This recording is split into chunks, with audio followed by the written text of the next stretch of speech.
All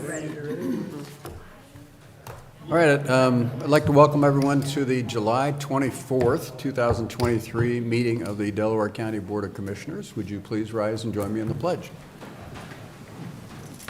I pledge allegiance to the flag of the United States of America and to the republic for which it stands, one nation, under God, indivisible, with liberty and justice for all. All right, thank you. I'm Jeff Benton, President of the Board this year. To my left is Vice President and fellow Commissioner Gary Merrill. To my right is fellow Commissioner Barb Lewis, our Administrator Tracy Davies, Deputy Administrator Dawn Houston. Eric Hostetler is not here this week. Our clerks today, Sarah DeNova and Jennifer Walraven. We can start. Resolution number 23-610, in the matter of approving electronic record of proceedings from regular meeting held July 17th, 2023. So moved. Second. Discussion, vote. Vote on motion 23-610. Mrs. Lewis? Aye. Mr. Merrill? Aye. Mr. Benton? Aye. We do not have any public comment today. That brings us to item number 3, resolution number 23-611, in the matter of approving purchase orders and announced certificates and payments of warrants in batch number CM APR 0721. So moved. Second. Discussion, vote. Vote on motion 23-611. Mr. Merrill? Aye. Mrs. Lewis? Aye. Mr. Benton? Aye. Resolution number 23-612, in the matter of approving travel expense requests. So moved. Second. Discussion, vote. Vote on motion 23-612. Mr. Benton? Aye. Mr. Merrill? Aye. Mrs. Lewis? Aye. For item number 5 is Eric Pencal, the Guardianship Service Board Director, and he has a presentation and update this morning for the commissioners. Morning, friends. Hello. Eric Penkel, Director of the Delaware County Guardianship Services Board, here to give you all an update on the progress that we've made over the last 10 months since I started. Just by way of background on our organization, the Guardianship Services Board was started by approval of this board of a Guardianship Services Board fund last February. And then a board was created by the Delaware County Probate Judge, Dave Hemanowski. He appointed Adam Reinhardt to our board, 3-person board. And then the Mental Health Board appointed Chief Adam Moore. And then the DD Board appointed Attorney J. Michael Nix. So I report to a 3-person board, similar to you all. Adam, and Michael. We meet monthly over in the historic courthouse and have been doing so pretty regularly. We've missed a month here or there where there was no business to conduct. And in the process, since I've started in October, we have hired a social worker, and we have now hired our second social worker. They are here today. I'd like to introduce them. Marla Hobson and Beth Ramey are here today. They are the brains of the operation. They are awesome. Social workers are amazing. They are a unique breed, to say the least. And they have to be, because they go into some pretty cruddy situations, both literally and figuratively, with the people and the folks that we help serve. Currently, we have 12 active clients. We started taking clients right around the first week of February. And we have 3 pending clients, and plenty more that are in the upcoming months. We've built a strong relationship with many community partners throughout our time here. Commissioner Lewis had the opportunity to listen to me fumble over my words at a Stepping Up Initiative meeting with the awesome Cassie Neff back there leading the way. And really, a lot of my time has been spent getting the word out about what guardianships are. I've met with everyone from Centero, Southeast, to the DD boards, to the Mental Health Board meetings, to Safe Harbor, all of these community partners that you don't really think about that are doing yeoman's work, helping the folks that are dealing with either behavioral health issues or substance abuse issues in our community.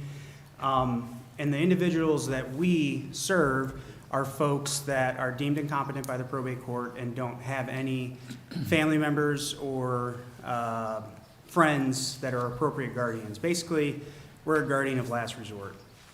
And the 12 folks that we have on our list, right, on our roster right now, range from early 20s to late 80s. So, and we have folks that are as far south as Lucasville and as far north as Worcester. All these folks started out as Delaware County residents. One of the things that I would like to shed a spotlight on here is Delaware County is very blessed to have so many resources at its disposal. The one thing that we lack in this county is housing for folks with behavioral health or substance abuse issues. It is something that just isn't here, so we rely on other counties for their resources, whether that be Ashland County or whatever county Lucasville is in. I don't know what county Lucasville is in. These are the folks that we're relying on a lot of times for housing resources for our folks. We have one individual that is currently in Twin Valley that we're trying to find a place for him right now, and we are struggling to do that. And so the social workers are going to pull a rabbit out of their hat, like they always do, and they really are. I can't thank them enough. They really are amazing. I get to go and have a lot of meetings and get to meet with people and talk about money, which is the worst part about this job. I love it so much. I mean, because money is important, and the commissioners, your all support the first couple years have been instrumental. I'd like to thank our other community partners, the DD Board, the Mental Health Board, and JFS also have contributed to our yearly coffers. I just submitted a grant to SourcePoint for a $10,000 grant to help out with the elder community population that we serve, which of our clients, I think 9 or 10 of them are over the age of 55, 60. Hopefully I am meeting with executives from Ohio Health in a couple of weeks to start a partnership with them for folks that are in need of guardianship services. What folks don't realize is that with a guardianship, it's the residence of the individual and where you have to apply for the guardianship.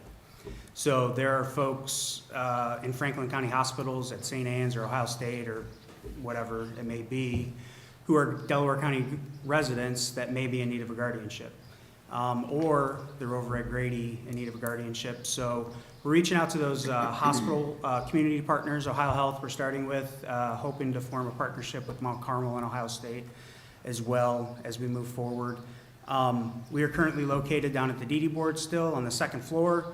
I have done well working with the amazing John Melvin as well and his sidekick Randy Omeroyd, who's probably at the lake right now on a boat, I'm assuming, right? Oh, he's back to work. Okay, good.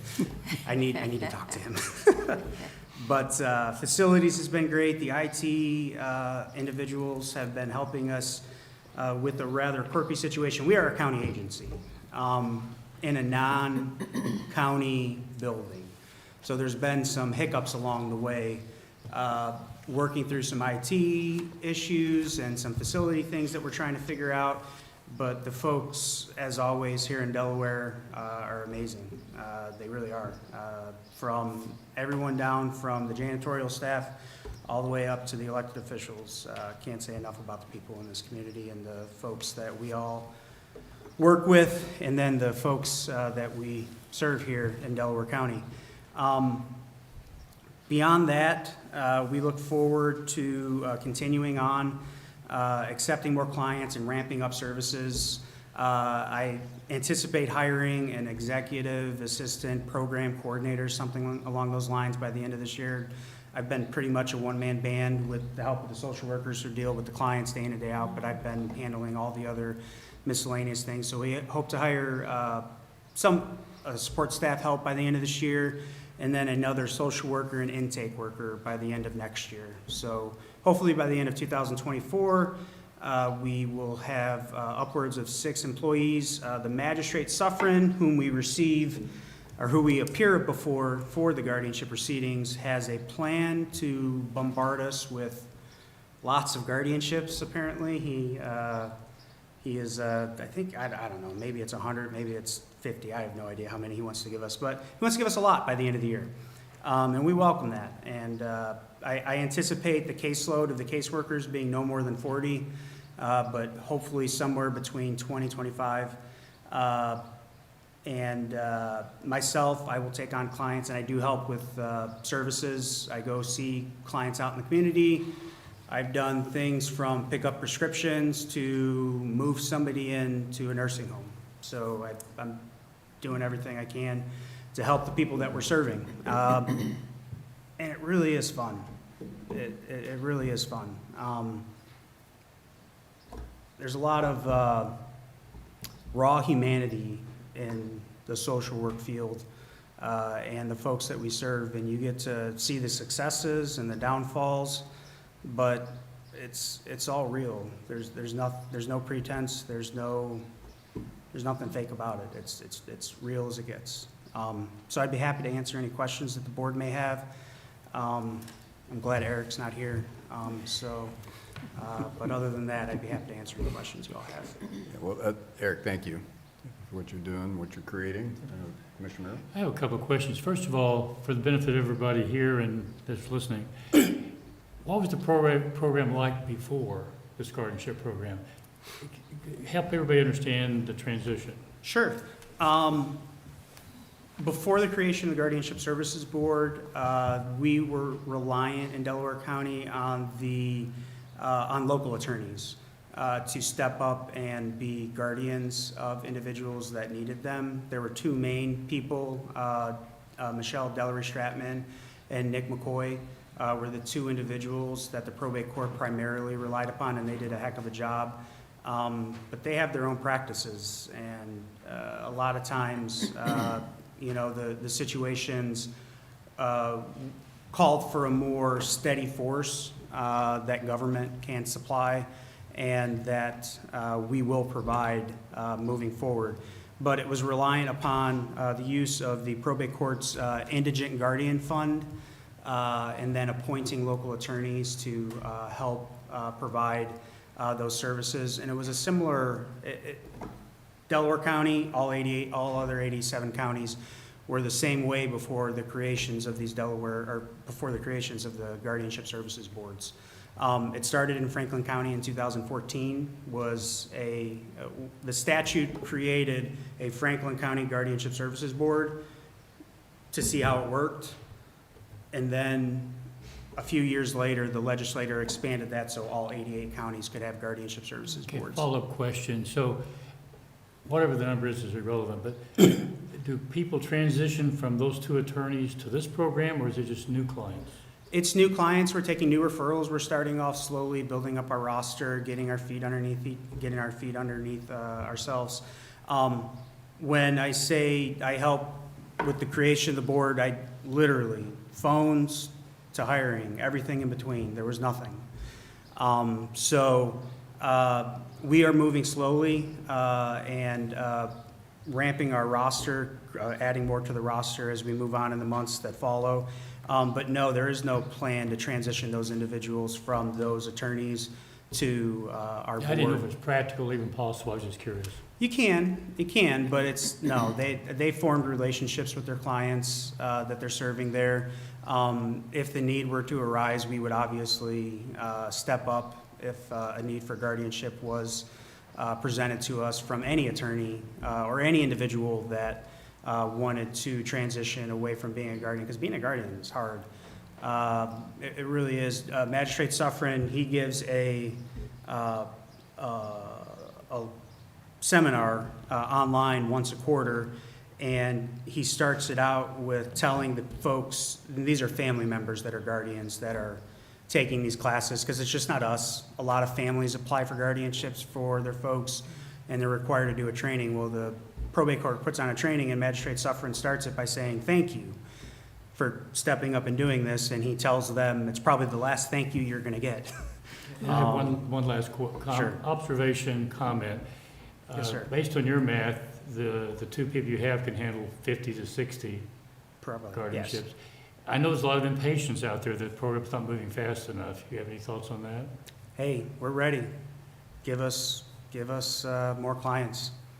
We will, when you read the initial proposals that were made, this follows what those proposals said, to start out slowly, to build up the roster of folks that we serve, to take guardianships from individuals who've been removed as guardian, and to handle referrals as they come in. But this was kind of the plan that I read in the proposals that were, that I saw, that were given to the probate court and other community partners. Yes. Yes, I had wondered, you mentioned that you really need housing. Yeah. How, I mean, are most of your clients in need of housing? Or would you say? Just one really needs housing. The other ones have housing. It's just not here in Delaware in several circumstances. Group home settings. The more intense nursing home, lockdown nursing home facilities and things like that just aren't here in Delaware. And group home settings for recovering individuals who have substance abuse disorders and things like that, yeah. Sure, okay. So, yeah. Eric, there's an organization locally called Delaware Dwellings. Yeah. You familiar with them? Yes, sir. That's their mission, is to It is. provide housing for individuals with mental health issues. So Yes.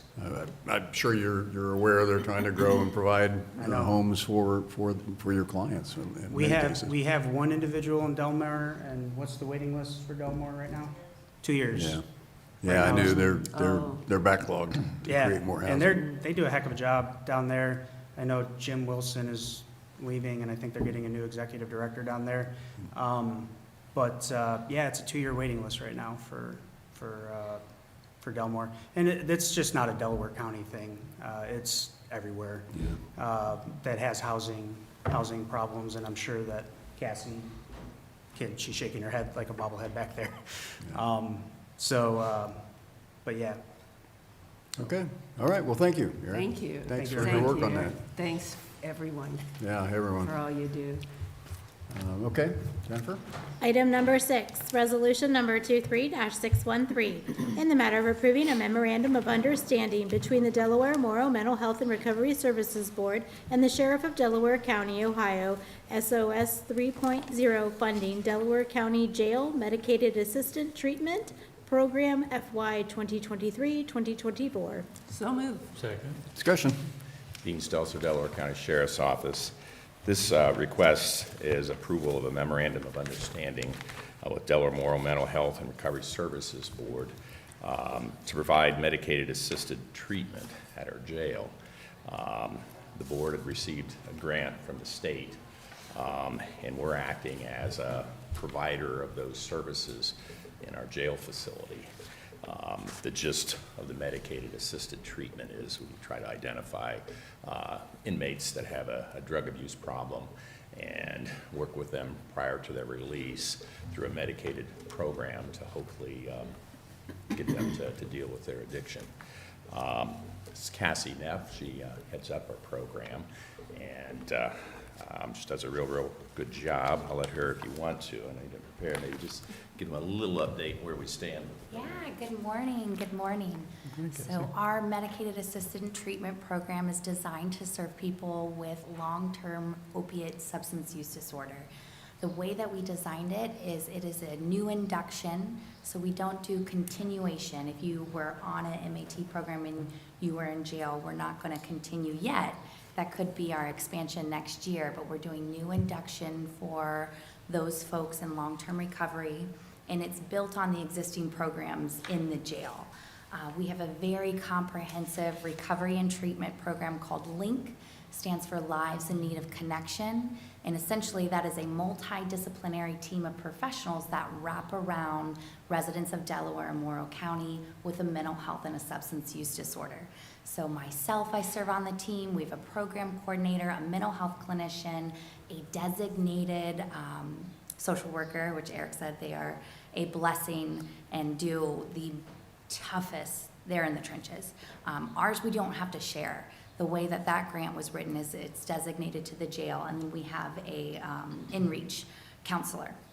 So all of us wrap around these folks in jail, Everybody gets a reentry plan, and depending on how long you're in jail, then you can dive more into those clinical interventions, like group therapy and individual counseling, and get to the bottom of why you're using in the first place. So in addition, we now are offering the Medicated Assistant Treatment Program. Dr. Mitchell is the health appointed authority of this program, and she will be prescribing Sublocade, which is a long-term injectable of the use of, or the medication Suboxone. And then we're also going to be prescribing Vivitrol, another long-term injectable. I might be saying that wrong. Anyways, the reason why we're doing the injectables is they are easier to prevent that medication from being misused within the jail. And it gives that client at least 3 weeks, because they're getting the injection 1 week prior to release. You have that medication in your system for 3 weeks. That way you can have additional support while you're executing your reentry plan. Any person that comes onto the program, we prioritize the Delaware Morrow County folks because that's the way the funding is coming, but they have to agree to continue the program. So our team is finding them a provider close to their home to receive the second injection, reducing any barriers, transportation, other support services, childcare, employment. Housing is the largest barrier, and it's pulling rabbits out of hats, working with local landlords and just trying to find people safe, attainable housing, which doesn't always work out. So sometimes these folks have to go to homeless shelters, and then we just kind of map out how you can catch the bus to go to the provider to get your second injection and then continue your counseling services. This is not a medication that is heal-all. It has to be incorporated with cognitive behavioral therapy. So a person has to be doing the work, and the medication is just an additional support. And coming from a non-medical person to how it was described to me, and also from the clients, is essentially this medication quiets your brain, not completely, but enough so that you can listen in therapy. You're not thinking about when you're going to use, whose money you're going to steal, where did you hide it, and how are you going to get there. It quiets those thoughts and the physical craving pulls to the drugs enough so you can sit in therapy and work through that stuff. Any questions? Yes, Cassie, I know that you've worked very hard to get Medicaid funding for prescriptions. If someone's on a certain prescription before they come into the jail, and then the unfortunate thing is that prescription has been cut off because the funding has been cut off. Where are we on that? So that is different.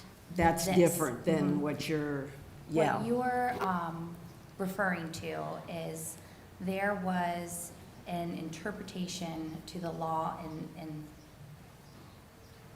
oh my goodness, I wish I was more prepared.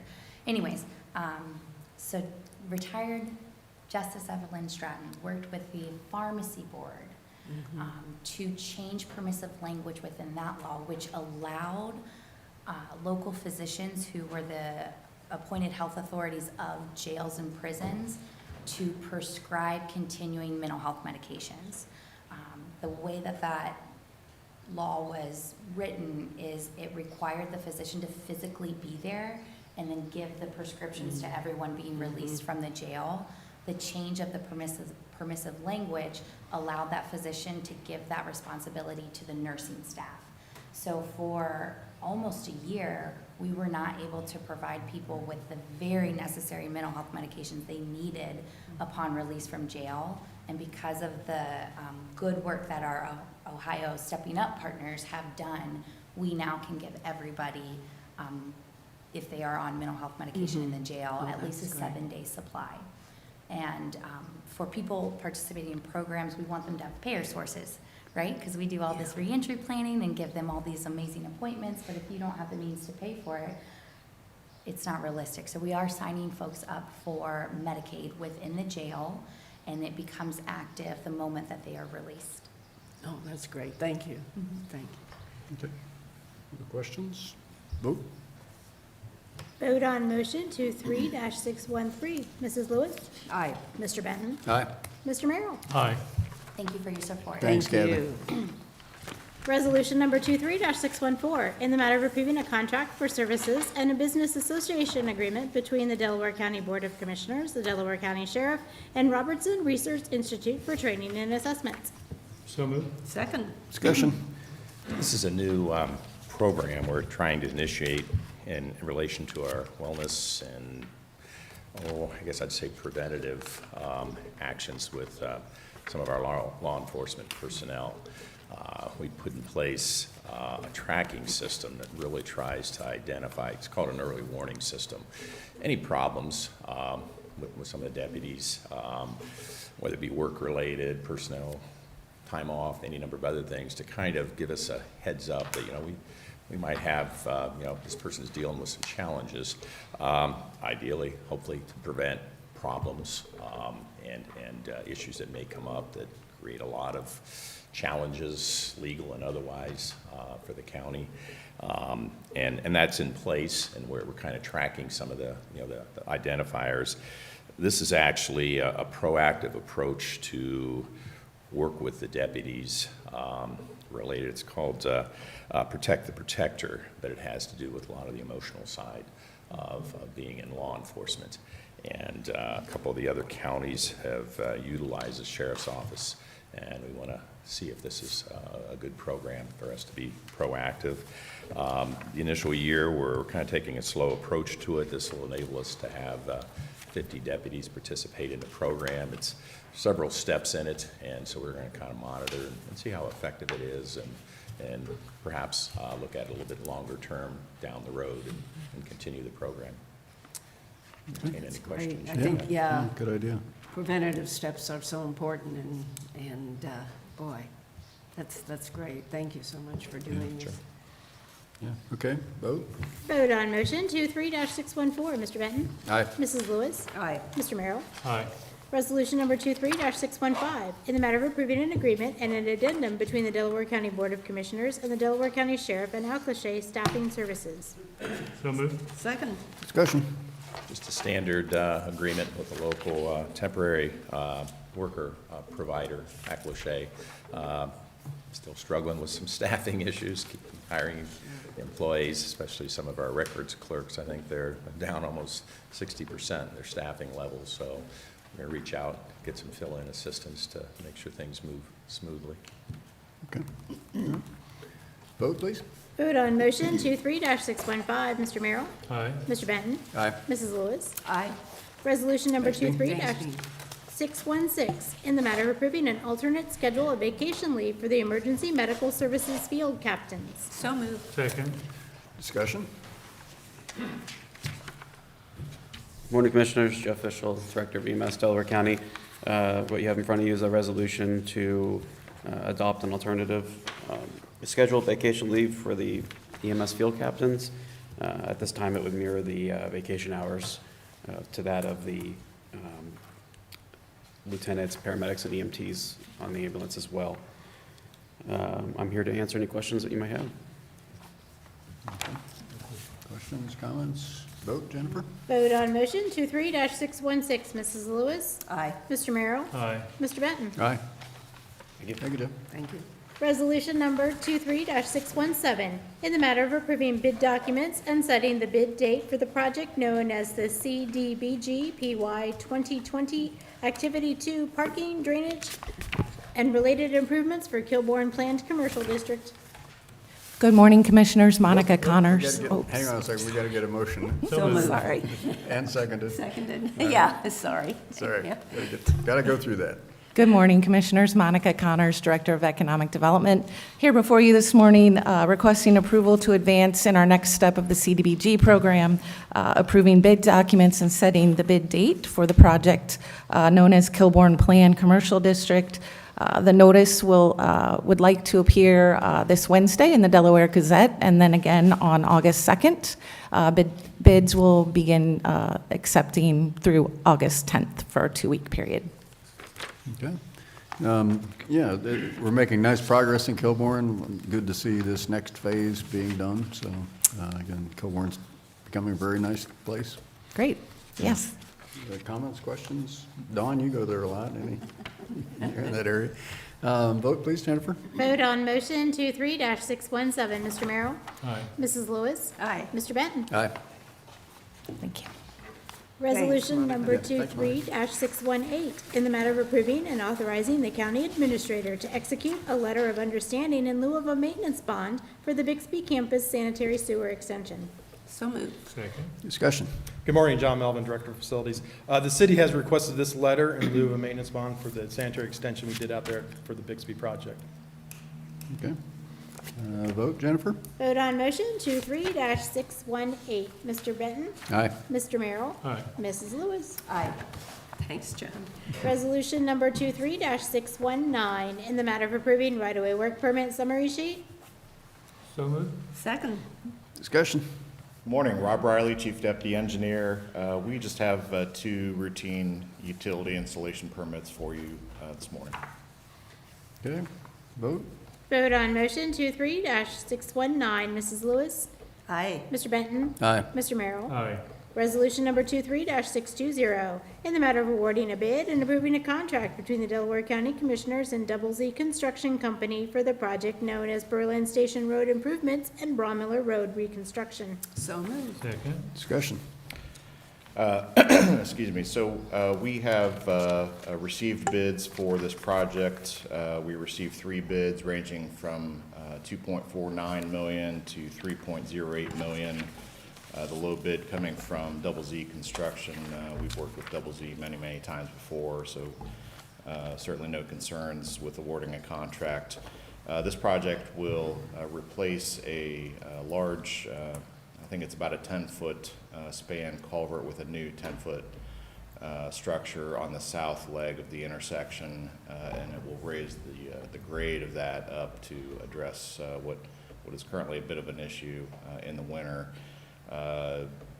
That portion of the work will be done this calendar year. The remaining portion of the work will involve some minor widening as you go east on Berlin Station Road towards Glen Parkway, the roundabout that the city built a few years ago. That will do some very minor widening, getting the pavement to a standard 2-lane width, and that work will be done probably next summer, next spring and next summer, once the utilities have moved. You said So city roundabout, was that the city's responsibility or our responsibility? the corporation line just basically includes the roundabout itself. The rest of the area is unincorporated, so all those properties along Berlin Station Road are in the township. Okay. Yeah, good to see. This is one of your bigger projects. I'm working on this for some time, so. We have, good- yes. Good to see us moving along. It is a difficult intersection. Vote, Jennifer. Vote on motion 23-620. Mr. Benton? Aye. Mrs. Lewis? Aye. Mr. Merrill? Aye. Resolution number 23-621, in the matter of approving the plat of subdivision for Jordan Cad in Berlin Farm Section 2. So moved. Second. Discussion. I'll give you the explanation on this one, then I have a quick informational item if you have a minute. These 2 plats, Gennard Cad is a 2-lot subdivision in Harlem Township, and Berlin Farm Section 2 is a 42-lot subdivision in Berlin Township, kind of catty corner from the Berlin High School. So these have been all through the required approvals and ready for your approval at this time. Okay. Vote, please. Vote on motion 23-621. Mr. Merrill? Aye. Mr. Benton? Aye. Mrs. Lewis? Aye. Okay. I wanted to give you a quick briefing on an event that Chris Bosman and I attended last Monday. That was a kind of a last-minute announcement, so I wasn't able to make the meeting last week, your meeting last week. But it was basically a presentation by Governor DeWine and Director Jack Marchbanks at ODOT relating to the Intel project. There has been an ongoing effort for probably, it's been over a year that ODOT has been organizing with some of the local transportation partners, including Franklin, Delaware, Licking, as well as some cities within those counties that are really directly impacted by the Intel project. And so the announcement on Monday last week was, and you may have seen some news coverage of this already, but the state has identified a number of projects, transportation projects that will help facilitate some of the traffic flow to and from Intel, really targeting both safety as well as some of the roads that frankly just aren't in a condition to handle the increased amount of traffic. And so we are very fortunate and thankful to have received about $13 million from the state for 3 different projects. 2 of those will be projects that we manage and sponsor. They involve new roundabouts on County Line Road. The first intersection is at what we call Center Village. Licking County calls it Duncan Plains.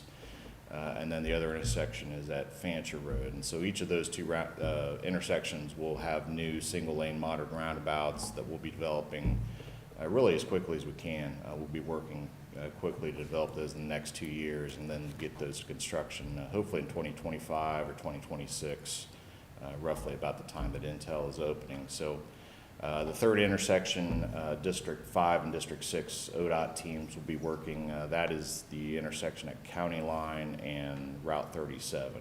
So it's a state intersection, but it's something we worked with ODOT staff to develop the safety study for and show that it's indeed justified. So again, very thankful and grateful to both the governor's office and Director Marchbanks, and a special shout out to Jim Gates. Jim is the administrator of the Offices of Economic Development at ODOT, and he's worked very hard over the last year to really organize this Silicon Heartland partnership between the local agencies around the area. And I think we're now seeing the benefit of the work, identifying some of these projects, and hopefully we'll be able to deliver these quickly and make it a safer and more efficient commute for, I know what will end up being a lot of our residents working at Intel.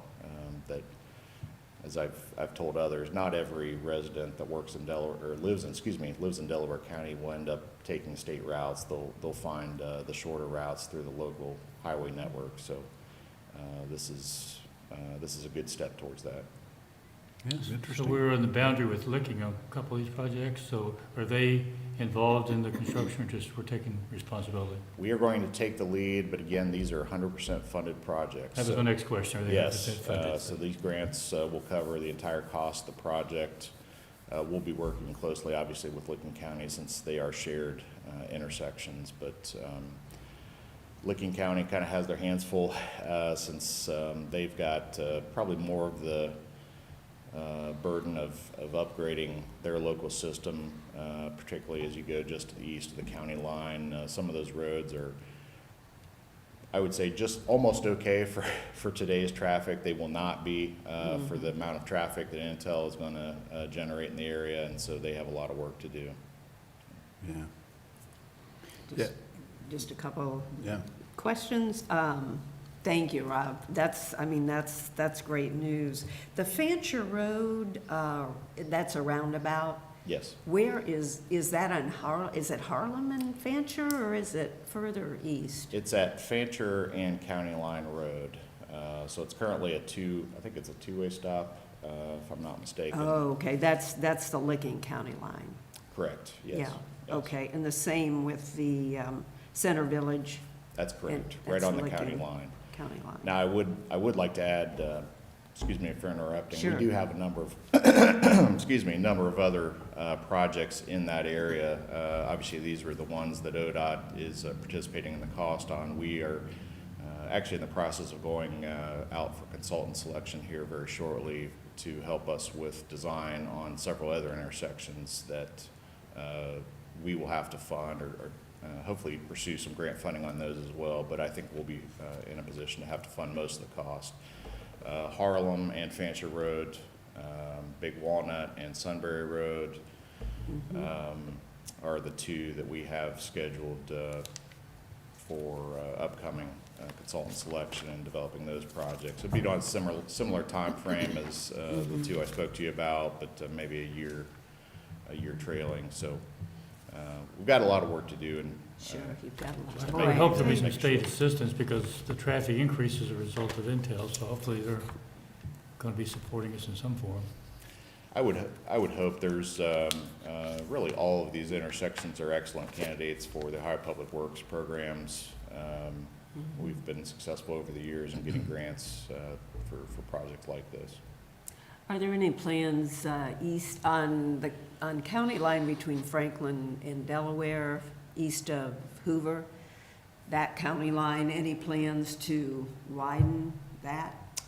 Yeah, so Smothers Road, we've had. Smothers, right? Yes, we've had some conversations with Franklin County. In fact, we've actually pursued funding twice through Mid-Ohio Regional Planning Commission. Unfortunately, we were not successful in getting those grants, but the most recent one was we applied in 2022 to do some minor widening, similar to actually what was done on Red Bank Road, just getting a little bit of a paved shoulder and addressing some of the drop-offs at the edge of the pavement.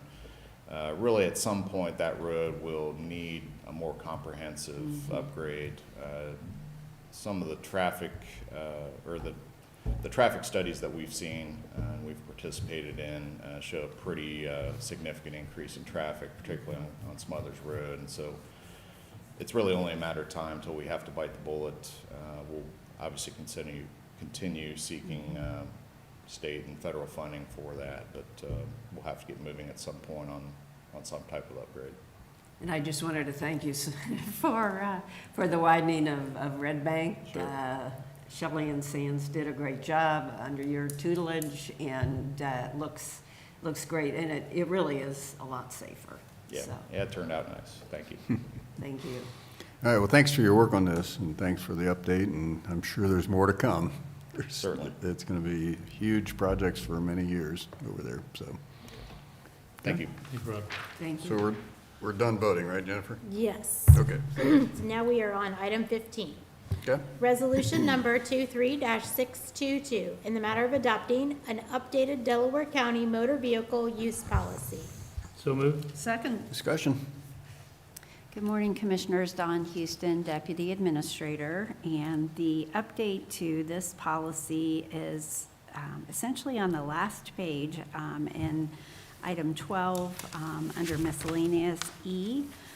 This basically is indicating that cell phone usage while operating a county vehicle or a personal vehicle on county business is only authorized and limited to hands-free devices. So this now mirrors the Ohio law in terms of hands-free devices when use of cell phones is needed in a vehicle. Okay. Questions, questions? comments? Vote, please. Vote on motion 23-622. Mrs. Lewis? Aye. Mr. Merrill? Aye. Mr. Benton? Aye. Resolution number 23-623, in the matter of adopting an updated Delaware County self-insurance and risk program. So moved. Second. Discussion? And the only change to this policy is basically some grammatical edits to the acknowledgement section, which is the very last section of the policy. So nothing major. Okay. All right, vote, Jennifer? Vote on motion 23-623. Mr. Merrill? Aye. Mrs. Lewis? Aye. Mr. Benton? Aye. Resolution number 23-624, in the matter of adopting updates to the Delaware County Personnel Policy Manual. So moved. Second.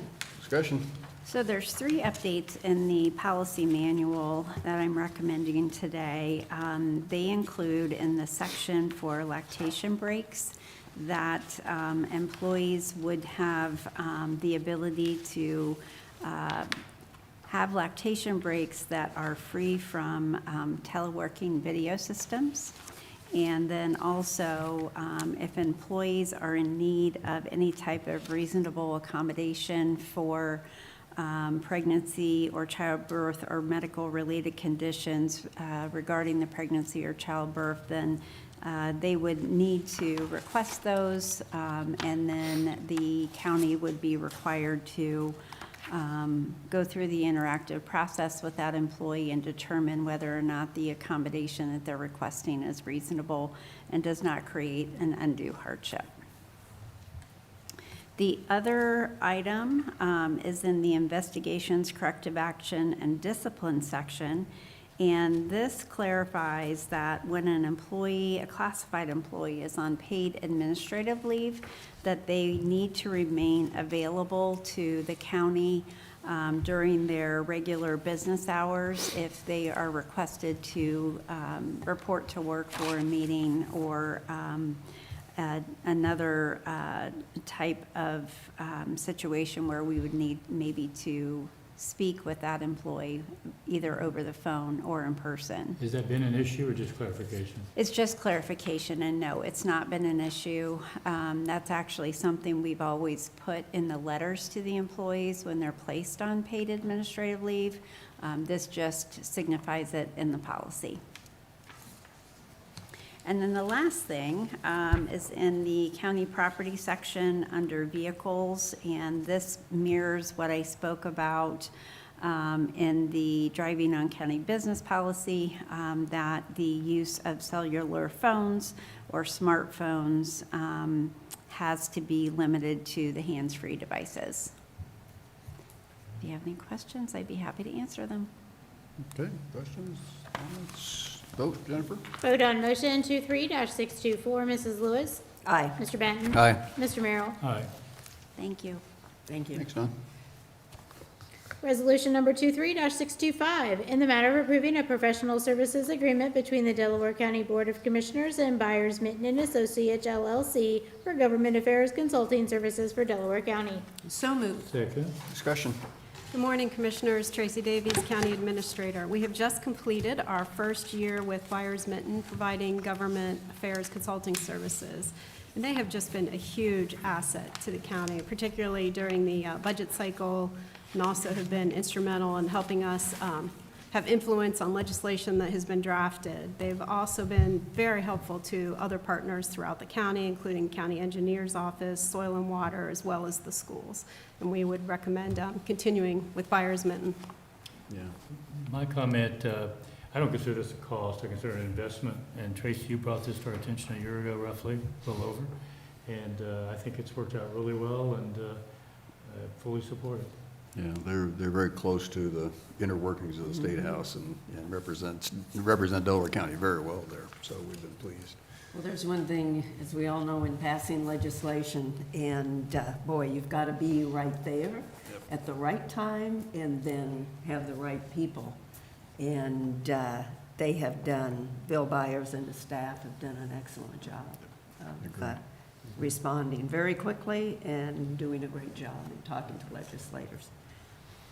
Yep. Vote, Jennifer? Vote on motion 23-625, Mr. Benton. Aye. Mrs. Lewis. Aye. Mr. Merrill. Aye.